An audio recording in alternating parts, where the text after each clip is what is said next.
시청자 여러분 안녕하십니까? 정현정입니다. 지난 4일이었죠. 강원 지역에 발생한 산불로 축구장 740배 면적이 큰 피해를 입었는데요. 제주도에서도 최근 5년간 300건에 가까운 산불이 났습니다.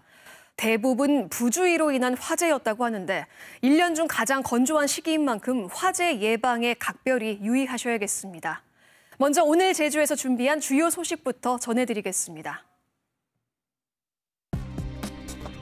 지난해 KBS에서 제2공항과 관련해 단독 보도해드린 미국 버지니아텍 자문 보고서를 구체적으로 분석한 결과 놀라운 사실을 확인했습니다. 자세한 내용 뉴스 브리핑에서 전해드립니다. 수많은 뉴스가 쏟아지지만 대부분 일회성 기사로 사라지는 현실에서 그렇게 묻혀서는 안 되는 뉴스를 심층적으로 파고드는 코너 뉴스픽에서 4.3 희생자 배제 문제를 짚어보겠습니다. 지난달 23일 비자림로 확장 공사가 재개됐지만 논란은 사그러들지 않고 있습니다. 공사 중단이 사실상 어려워 보이는데도 현장에서 매일 모니터링을 하는 시민 모임이 있습니다. 스튜디오에 초대해 직접 이야기를 나눠보겠습니다.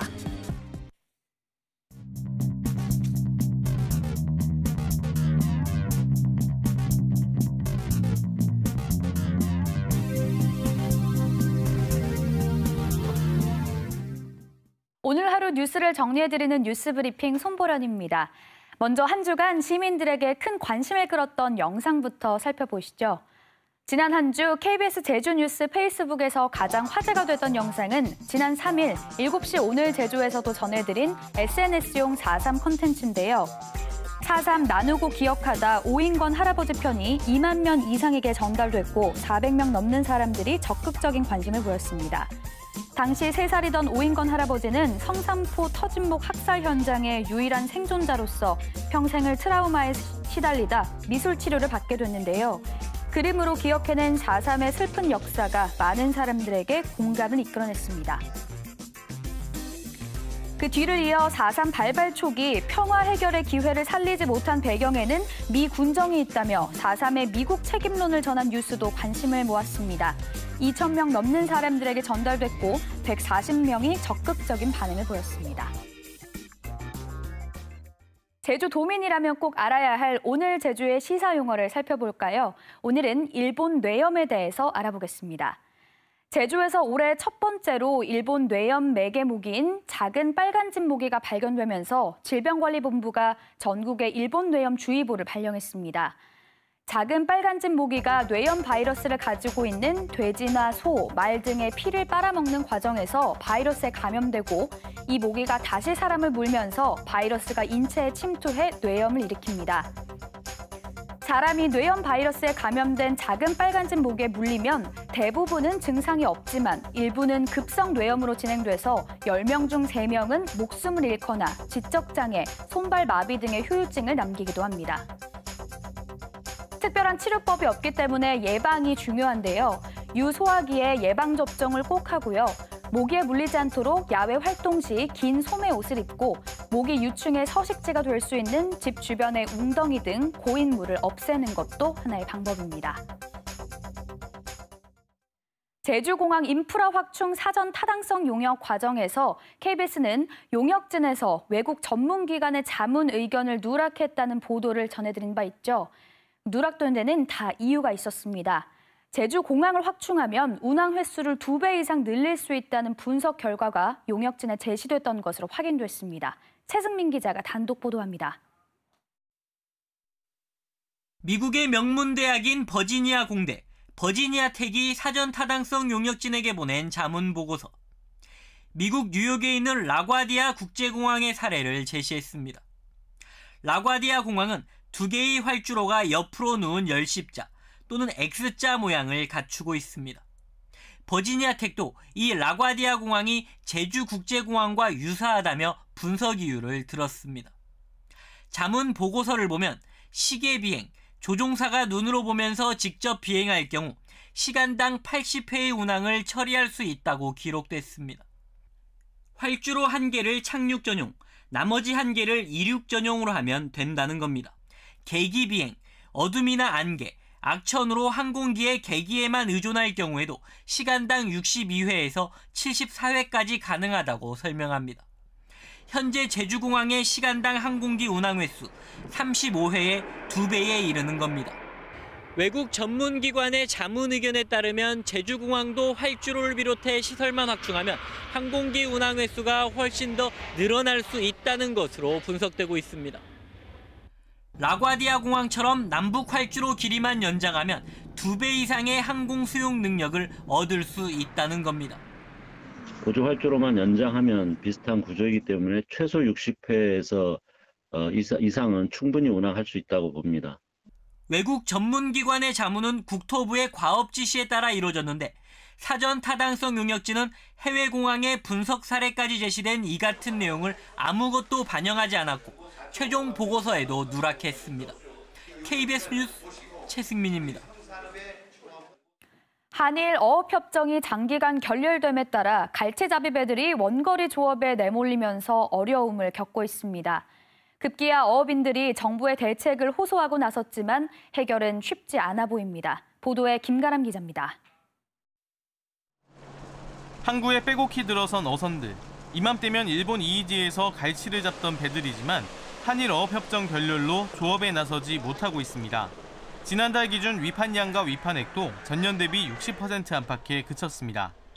생산국 어획부에서 빼고 오니까 그거 주다 보면 이제 선원들이라든가 한 달 갔다 올 생활비를 내쳐야 할 거 아닙니까 이제. 그러니까 그런 게 힘든 거라 맞지. 멀게는 동중국 해까지 원거리 조업에 나서지만 중국 어선과의 경쟁으로 조업 실적이 신통치 않습니다. 특히 먼 바다에서는 사고 대처도 어려워 피해가 크다는 지적도 있습니다. 경제적인 부분이라든지 우리가 조업하는 데 있어서 그 위험한 부분이라든지 어떤 그런 걸 감수를 하면서도 이제 그 먼 데까지 갈 수밖에 없는 상황인 거죠. 하지만 일본은 입어척 수를 3분의 1 수준으로 줄이라는 요구를 굽히지 않고 있습니다. 그나마 지난해 협상 지연에 따른 지원 근거가 마련됐지만 배 한 척에 연간 400만 원 수준입니다. 내년도 예산을 금년도보다 대폭 증액을 해서 기재배당 요구를 하고 있습니다. 결국 어민들은 손실보상과 조속한 협상 추진을 촉구하면서 대체어장 개척과 소득세법 개정 등 근본적 대책도 요구하고 나섰습니다.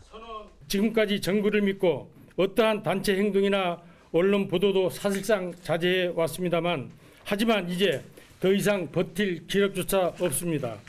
협상 결렬 전 일본 이이지에서 조업에 나섰던 연승어선 가운데 70%는 제주어선. 조속한 협상 추진과 현실성 있는 지원 대책이 절실해 보입니다. KBS 뉴스 김가라입니다. 김태석 제주도의회 의장은 오늘 임시회 개회사에서 71주년인 지금도 4.3은 소요 사태와 무력 충돌, 희생당한 사건으로 남아있다며 4.3 수영인에 대한 법원의 공소 기각 선고와 국방부와 경찰청장이 공식 사과를 한 지금 4.3의 의미와 가치를 아이들과 미래를 위해 만들어야 한다며 제주 4.3 이름 찾기를 공식적으로 제안했습니다. 도의회는 내일 원희룡 지사를 상대로 이공항 갈등과 영리병원 문제 등 지역 현안에 대해 올해 첫 도정 질문을 이어갑니다. 세월호 참사 5주기를 맞아 추모 공간이 제주 전역에서 운영됩니다. 기억 공간 리본과 대학 총학생회 등 도내 10여 개 단체로 구성된 세월호 촛불연대는 내일 제주도청 앞 천막촌을 시작으로 제주시청 광장과 읍면 등 14개 지역 17곳에 추모 공간을 설치해 5년 전 참사를 기억하고 진상규명을 위한 발걸음을 내딛는다고 밝혔습니다. 4월 16일 5주기 당일 저녁에는 제주시 산지청 광장에서 추모 행사를 연 뒤 세월호가 도착했을 제주항 2부두까지 행진할 계획입니다. 전국 최초로 인공지능을 기반으로 한 지하수 오염 실시간 감시 시스템이 제주에 구축됩니다. 제주도는 다음 달부터 16억 원을 들여 한림과 한경 등 서부 지역을 중심으로 18곳에 수질 오염 자동 관측 기기를 설치하고 분석 시스템을 개발한다고 밝혔습니다. 또 도내 64공의 관측정에도 인공지능 기반 관측 시스템을 구축해 위기 상황에 대응할 방침입니다. 의료 소외 지역인 서귀포 지역 응급 의료 체계가 강화됩니다. 제주도는 국토교통부 지역발전 투자협약 시범 사업에 서귀포 지역 응급 의료 체계를 강화하는 지역사회 통합형 의료 안전망 구축 사업이 선정돼 앞으로 3년 동안 국비 등 200억 원을 투입한다고 밝혔습니다. 어제 오후 1시쯤 추자도 남서쪽 18km 해상에서 허가 없이 고기잡이를 하던 전남 목포 선적 9.7톤급 어선 2척이 해경에 적발됐습니다. 해경은 수산업법상 조업구역 위반 혐의로 어선 선장 71살 최모 씨와 62살 김모 씨를 각각 붙잡아 조사할 예정입니다. 지금까지 뉴스 브리핑이었습니다.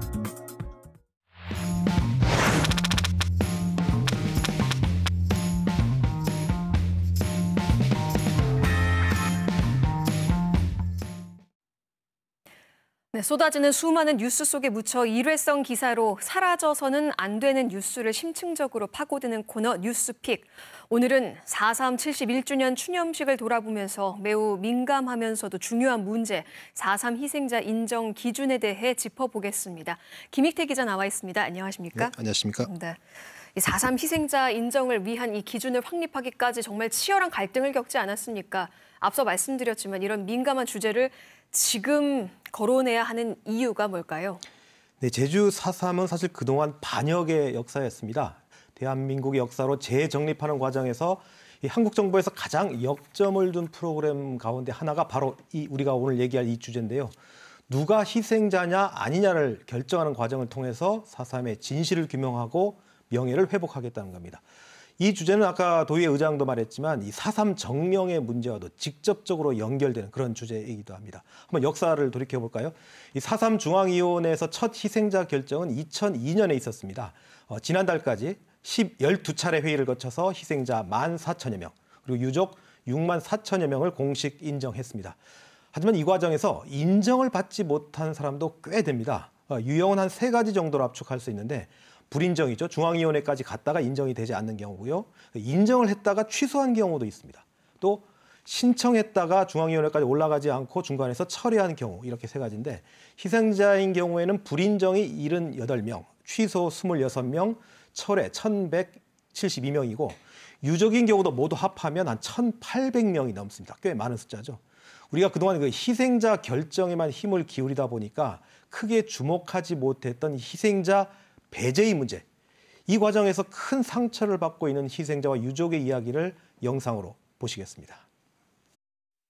나는 누구고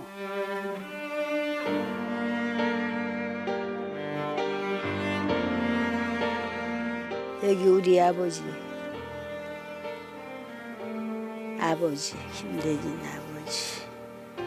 아버지가 잘못했다는 건 하나도 느껴지지 않는다. 아버지 때문에 어머니가 죽었다, 할머니가 죽었다도 안 해줍니다.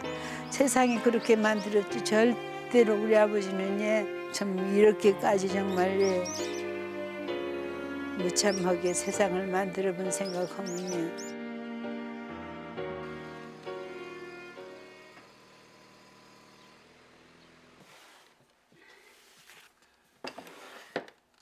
이건 우리 아버지가 진병 갔을 때에 갈 때에 18살의 그 사진. 처음은 암덕학교로 발령난 갔습니다. 그 진병 갔다 온 후에 거기서 발령난 갔다가 우리 신촌이가 학교가 없으니까 신촌 사람들을 눈을 띄워주려고 신촌에 와서 그 막 나이 든 사람, 어린 사람 다 학교를 이제 다 입학하게끔 하고 태국기 그 관덕청 마당에 가서 그거 다 나눠주고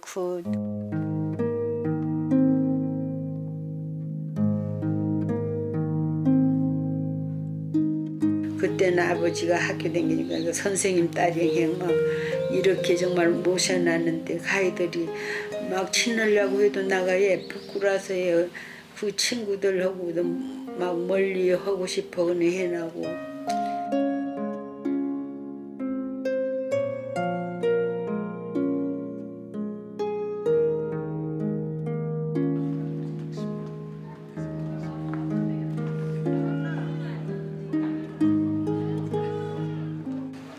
년 전에 거를 어디 손이 꺾어지나 다리가 끊어지나 해야 진단서 끊어준다는 한 진단서 끊으려 3번이나 간 2시간씩 기다려도 진단서 안 끊어주니까 뭐 올리랭이도 안 올려주더라.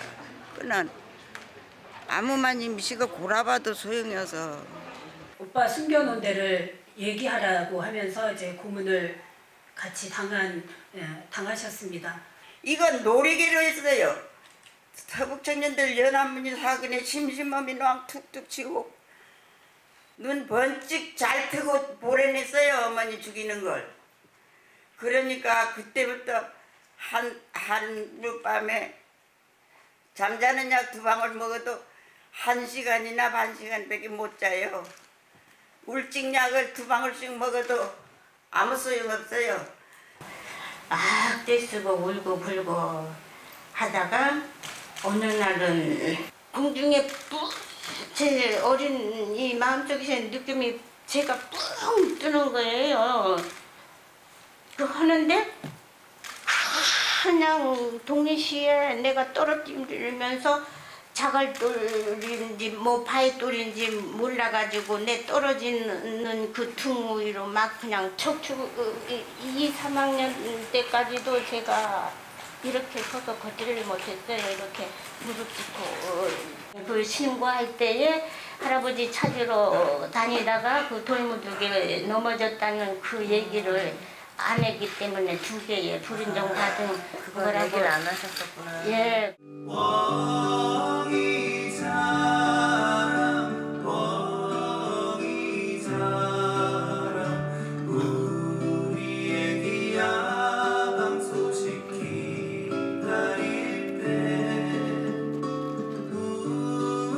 이 밭에선 김에다가 보니까 이 밭들로 코 고는 소리 나니까 그냥 경찰로 연락해 본 거라 말씀이. 그냥 경찰이 온 후에야 도망가려고 도망가지도 못하고 그렇게 총 맞아서 죽었.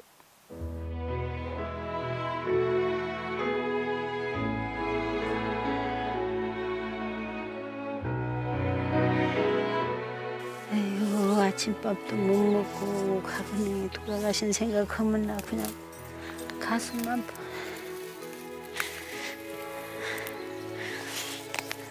우리 아버지 명예회복 시켜가지고 우패만 같이 거기 죽은 사람들하고 같이 걸어줬으면 정말 앞으로는 그 이상 뭐 아버지가 살아날 것도 아니고 그 이상 바랄 것도 없습니다.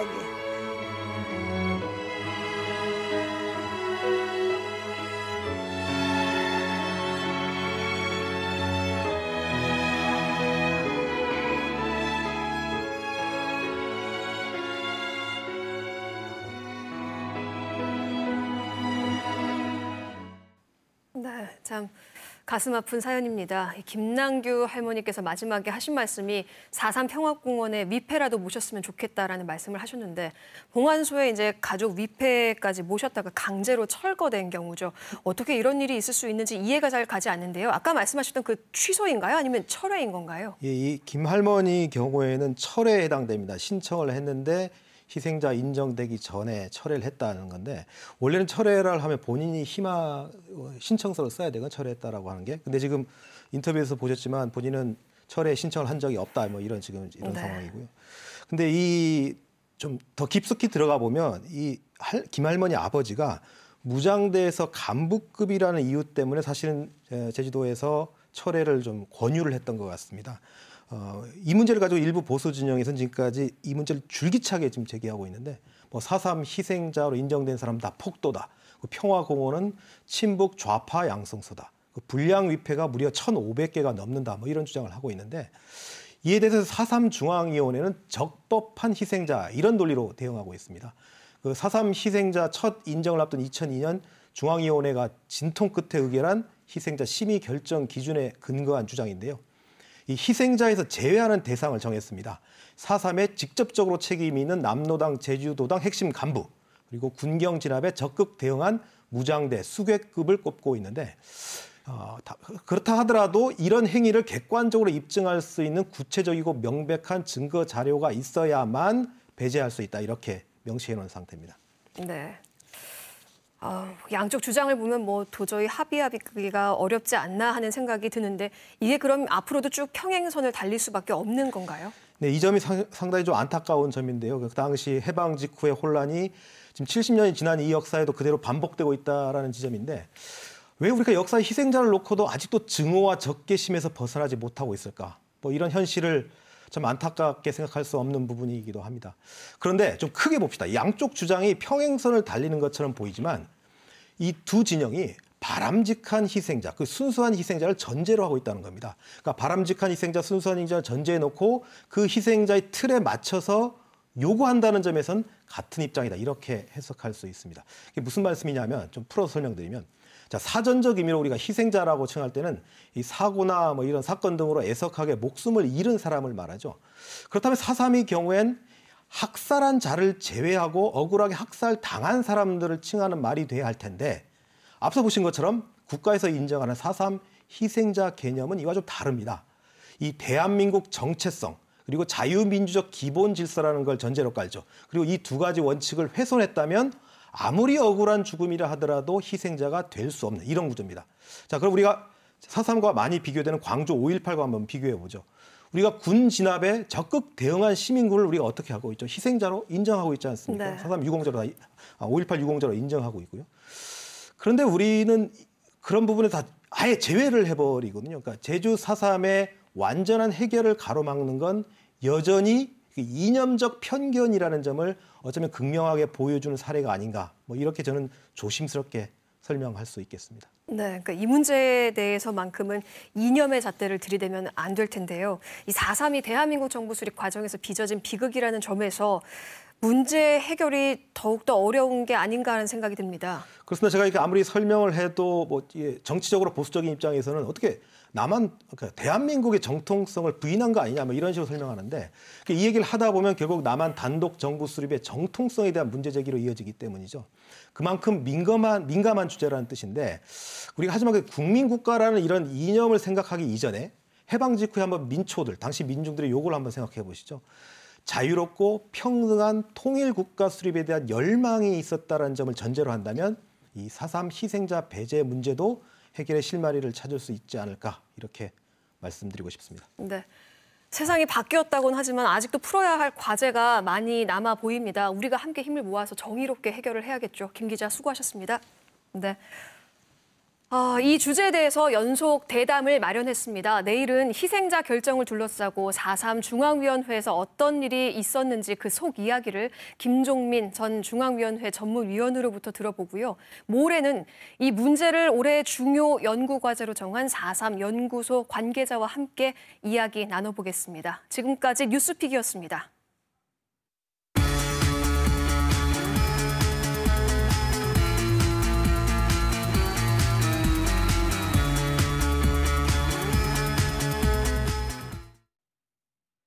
지난달 23일이었죠.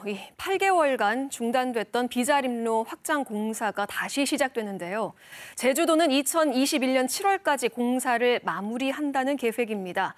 7시 오늘 제주에서는 비자림로 공사를 반대하는 비자림로를 지키기 위해 뭐라도 하려는 시민 모임의 한 분을 초청해 이야기 나눠보는 짤막 대담 시간을 마련했습니다. 대담에 앞서 강인희, 임현희 기자의 관련 보도를 이어서 보시겠습니다.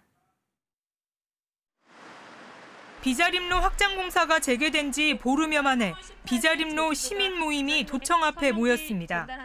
제주도 개선안이 기존 안보다 훼손이 심각하다며 도내외 시민 1,600여 명의 서명을 받아 대화를 촉구했습니다. 제주도민과 전 국민의 관심과 요구를 경청하고 존중해 주기를 촉구합니다. 시민들은 앞서 공사가 중단된 지난해 8월부터 수차례 제주도의 의견 수렴을 요구했지만 받아들여지지 않았습니다. 어떤 내용을 같이 만들어 나가지는 못하더라도 제안하는 부분들에 대해서 듣는 노력이라도 해야 된다고 생각합니다. 지난해 공사 중단 직후 원희룡 지사는 보도자료를 통해 도민과 도의회, 전문가 의견을 수렴해 아름다운 생태도로 조성을 약속했고 담당 부서 역시 시민 의견 수렴 의지를 밝힌 상황. 소통은 좀 해보셔야 될 거 아닙니까? 앞으로 이제 오늘 발표가 되면 어떤 의견을 듣도록 하겠습니다. 하지만 제주도는 개선안 마련을 위한 2차례 전문가 자문회의만 열었을 뿐 시민들과 대화에 나설 의지는 없어 보입니다. 지금 그런 얘기가 전혀 논의가 안 되고 있는 상황인가요? 발표를 했잖아요. 하겠다고. 240억 원의 세금이 투입되는 비자림로 확장 공사. 반대 의견에 귀를 닫은 제주도가 오히려 갈등만 키우고 있다는 목소리가 높습니다. KBS 뉴스 강인입니다.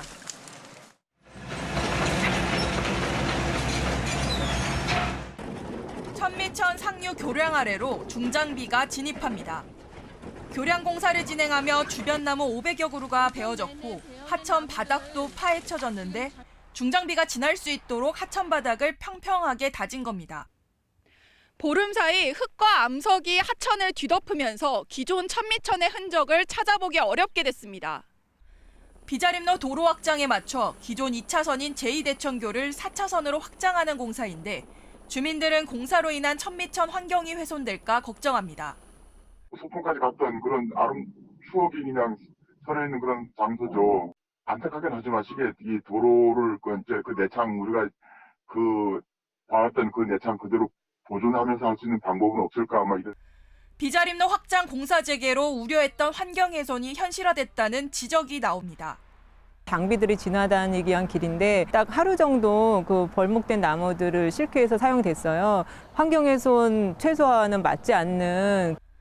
공사업체에서는 공사를 진행하면서 원상복구하겠다는 입장입니다. 교량 전후로 수포가 돼서 그 도로가 만들어지면서 그 도로 옆에는 비타민 보라, 풀 잔디, 풀 나무 이런 것들을 식재를 해서 비자림로 확장 공사가 재개된 지 보름이 넘었지만 제주도가 약속했던 생태도로가 실현될지 의문이 더 커집니다. KBS 뉴스 이면입니다. 네, 스튜디오에 시민 모임의 이진아 씨 모셨습니다. 안녕하십니까? 네, 안녕하세요. 네, 시민 모임의 이진아 씨라고 소개를 해드렸는데 혹시 어떤 역할을 하고 계신가요? 네, 지금 비자림로에 작은 오두막집을 짓고 살고 있고요. 거기 이제 저 말고도 텐트를 치고 이제 모니터링단이라는 이름으로 지금 활동하고 있습니다. 네, 오늘 오전에 기자회견에도 참석하셨죠. 네, 오늘 기자회견은 저뿐만 아니라 비자림로 확장 공사를 반대하는 많은 시민들의 서명을 가지고 기자회견을 했어요. 그래서 반대하는 여러 목소리가 아직도 많이 있고 그게 제주뿐만 아니라 전국에 관심이 아직 모여 있다라는 걸 전달하기 위한 거였습니다. 네, 이제 확장 공사가 재개됨에 따라 아무래도 공사 중단은 불가능할 것으로 보입니다.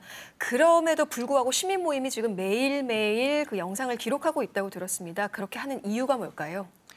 제주도에서 어떤 풍경들이 훼손되거나 사라지는 것들이 이렇게 쉽게 일어날 수 있구나를 사실 저희는 모니터링하면서 보고 있어요. 예를 들어 조금 전에 보았던 천미천이라는 1급수 하천이 모래랑 모든 것들로 토사물로 지금 덮여 있는 상태고 사실 그것은 성산과 표선으로 가는 1급수 물이거든요. 생명수 같은 것이고.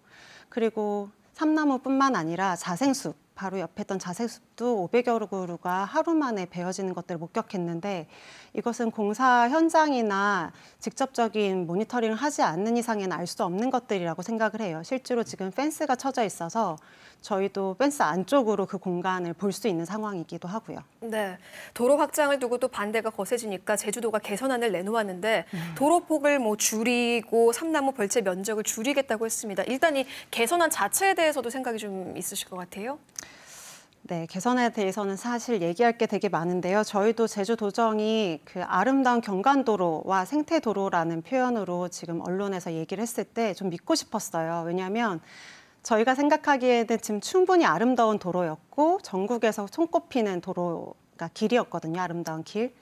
근데 실제로 나온 개선안을 보면 번영로보다 넓은 차선을 확보해야 되는 길이었고 그게 도로라는 이름으로 중간에 그 70km 속도로 달리는 차량 사이로 저희가 산책로라는 데를 걸어야 하는데 이게 누가 걸을 수 있는 산책로일까? 그리고 삼나무 그 칠엽수 사이로 찰엽수 나무를 심는다고 하시는데 이게 경관에 정말 맞는 건지 하는 의심이 되게 많이 들었고요. 그리고 4차선, 2차선, 그러니까 총 4차선 안에 4m 폭의 분리대를 둔다고 하시는데 네. 너무 넓은 도로가 이 길을 다 뚫고 지나가는 거예요. 그만큼 또 많이 벌채가 되고 있죠, 지금. 네, 저희가 줄어들었다고 얘기하는 것은 사실은 오해일 것 같고요. 더 많은 나무들이 훼손되고 있다는 네. 거라고 인식하시면 됩니다. 일단 개선점 말고도 좀 문제가 있는데 이 과정에서도 좀 더 문제가 있다고 보시는 거군요. 실제로 네, 많은 부분에서 공사가 예전에 하던 방식대로 할 뿐이지 생태 도로나 도로 개선 이제 공사를 하면서 일어나는 조금이나 환경을 최소화하는 노력들이 보이지 않고 있어요. 예를 들어 자생숲의 경우에 나무 이식 작업을 해야 된다고 약속을 하고 있는데 나무 이식 작업도 이루어지지 않은 상태고요. 네, 제가 그 SNS에 올린 활동들을 쭉 찾아서 보고 있는데요. 보니까 뭐 많은 부모님들, 엄마, 아빠 함께 데리고 나온 또 아이들도 있고 많은 시민분들이 참여를 해주셨더라고요. 그 과정에서 좀 인상에 남는 순간들이 있었을 것 같아요. 사실 시민의 한 사람이고 모니터링을 한다는 것으로 그 현장에 있는 건데요. 쉽지 않더라고요. 여러 부분에서 나무가 잘려나가는 순간들을 그냥 목격해야 된다는 게 너무 쉽지 않아서 어떤 시민분은 뛰어들여서 그 전기톱을 막으시는 시민도 있었고 어떤 분들은 정말 큰 소리로 나무 위에서 외치는 시민도 있었어요. 근데 이제 저희가 가장 안타깝고 아름답게 보는 풍경 중에 하나는 제주도의 아이들, 살고 있는 아이들과 가족들이 이제 식목일이라는 저희 날이 있잖아요. 그 네. 날에 와서 나무를 직접 가져오신 것도 있고 제주 나무들을 저희가 실제로 거기 베어진 삼나무 숲에 심었는데요. 그 풍경을 보면서 저는 어쩌면 저희가 바라는 제주도에서의 풍경은 또 나무를 심고 가꾸고 풍경을 가꾸는 모습이 아닐까. 희망이 사라진 자리에서 희망을 가꾸는 것, 이게 지금 저희가 원하고 바라는 모습이 아닐까 싶어요. 네, 그러니까 이미 공사는 재개됐지만 그 훼손을 최소화하는 방향으로 모두가 원하는 곳에 좀 합의점을 찾았으면 좋겠다는 말씀이신 그쵸. 것 같은데요. 오늘 나와서 꼭 하고 싶은 말씀이 있다고 저에게 말씀해 주셨잖아요. 그 말씀을 지금 좀 전해 주시죠. 네, 제가 다 외우지 못해서 책의 한 구절이에요. 나무 위의 여자라는 책인데요. 저희가 삼나무 비자림로 숲으로 들어갔을 때 이 글귀가 읽혔어요. 나무에 올라가는 것은 마지막 수단이었다. 누군가가 나무를 보호하기 위해 그 위에 올라가는 일이 생겼다면 그것은 우리 사회 전체가 실수를 범했다는 뜻이 된다.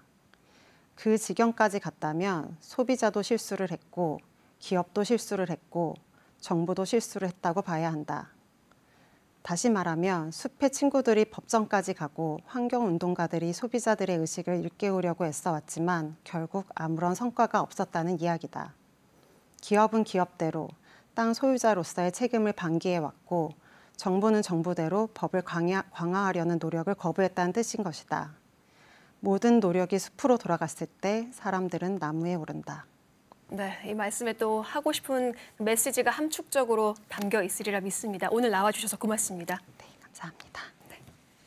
7시 오늘 제주에서는 비자림로 확장 공사에 대해서 또 시민 모임과 다른 의견을 가진 분들의 목소리도 담으려고 합니다. 시청자 여러분의 적극적인 참여 바랍니다.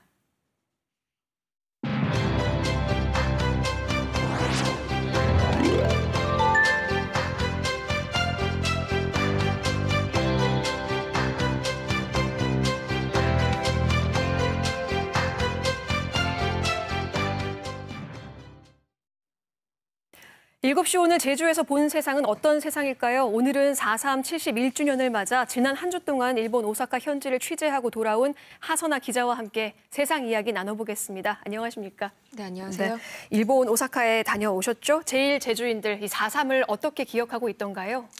네, 4.3으로 고향 제주를 떠나야 했던 당시 제주 사람들의 심정 상상이 가실까요? 네, 감히 상상이 안 가죠. 네. 그렇죠. 예, 4.3 이후 제주를 떠나서 일본 오사카에 살게 된 제일 제주인 1세 송복희 할머니의 사연을 들어봤는데요. 올해로 89살인 송복희 할머니는 4.3 당시 16살로 당시 무장대 습격을 받아서 집이 모두 불에 타고 친척들이 총살되거나 행방불명됐습니다. 이후 20살에는 언니와 동생들이 살고 있는 오사카로 건너갔다고 하는데요. 지난 3일 오사카 통국사에서 열린 추모 행사에 참석하셔서 위령탑에 새겨진 고향 마을의 이름과 또 돌을 만지는 모습이 참 인상적이었습니다. 고향 제주를 그리워하면서도 다시는 고향을 떠올리고 싶지 않다고 말씀하셔서 이 4.3 당시의 정신적 상처가 얼마나 깊은지 가늠할 수 있었는데요. 어렵게 할머니의 말씀을 들을 수 있었습니다. 앞말이네. 뭐いい気分じゃないの。もう目の前で死んでいく人らがみんな見た。で家の前に電信棒にみんな首切ってきてね、つってあるのも見たりいろんなこと見てたからね、もう本当に思い出したくない。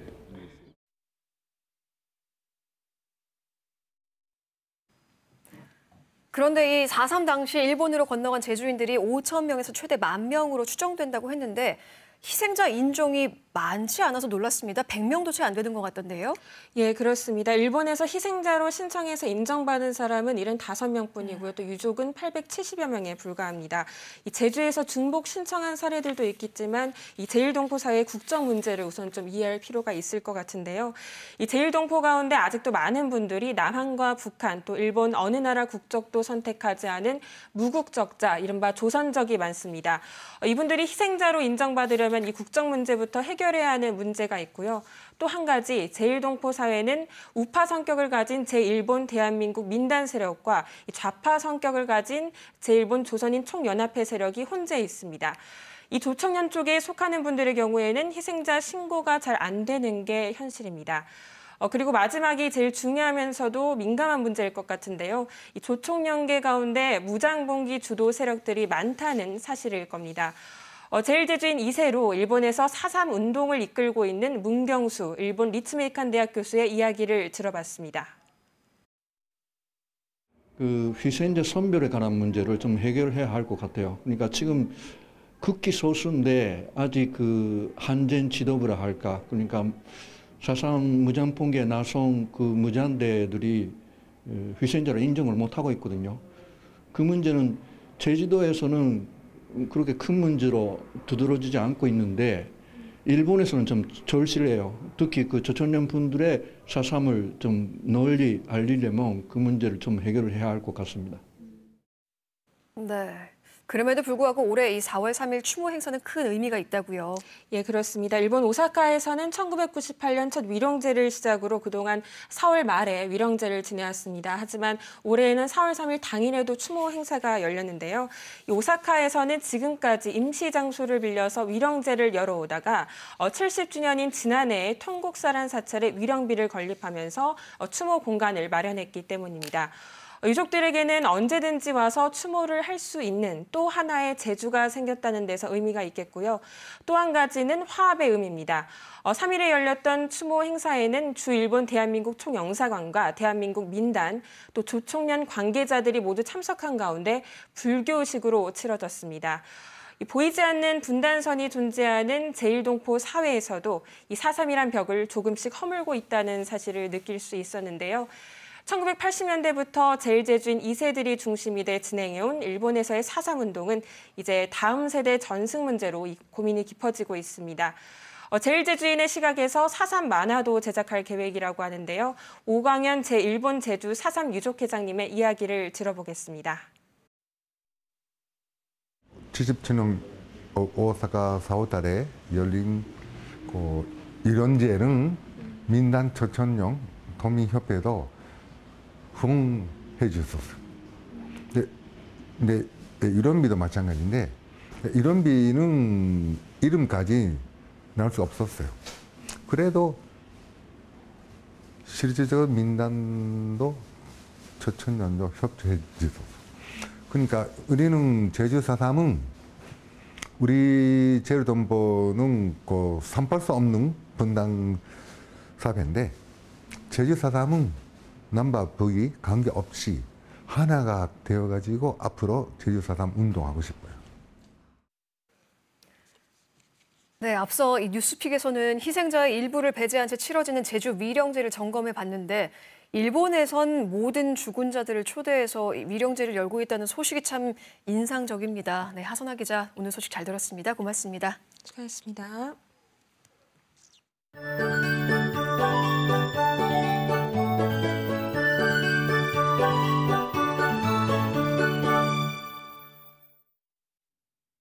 봄 기운이 완연했던 오늘과 달리 내일은 파란 하늘 보기는 어렵겠습니다. 낮부터 차차 흐려져서 오후 들어서는 비가 내리기 시작하겠는데요. 모레 새벽까지 제주 전 지역으로 30에서 80mm의 강수량이 예상됩니다. 산지에는 최대 120mm의 많은 비가 오면서 호우특보가 내려지겠습니다. 오후부터 바람도 강하게 불어 강풍특보가 내려지겠고 곳에 따라서는 돌풍을 동반해 천둥 번개가 치기도 하겠는데요. 비 피해 없도록 대비 잘 하시기 바랍니다. 비가 오면서 안개도 짙게 껴 있어 안전운전에도 신경 쓰시기 바랍니다. 내일 기온 살펴보겠습니다. 아침 기온 10도를 웃돌며 오늘과 대체로 비슷하겠고 낮 기온은 16에서 18도까지 오르겠지만 비가 오면서 체감온도는 떨어지겠습니다. 내일 바다의 물결은 제주도 앞바다에서 최고 4m까지 매우 높게 일겠고요. 제주도 남쪽 먼바다의 물결도 최고 4m까지 높게 일면서 내일 밤에 제주도 전해상과 남해 서부 서쪽 먼바다에 풍랑특보가 내려지겠습니다. 해상에도 돌풍을 동반한 천둥 번개가 치겠고 안개가 짙게 끼겠으니 유의하시기 바랍니다. 주간 날씨입니다. 모레 비가 그친 뒤 대체로 맑은 날들이 이어지겠습니다. 계속해서 평년 수준의 기온을 보이겠습니다. 날씨였습니다. 7시 오늘 제주, 월요일 소식 어떻게 보셨나요? 7시 오늘 제주에서는 지역 뉴스를 충실히 담아내고 문제점을 지적하되 그 대안까지 제시할 수 있도록 노력하고 있습니다.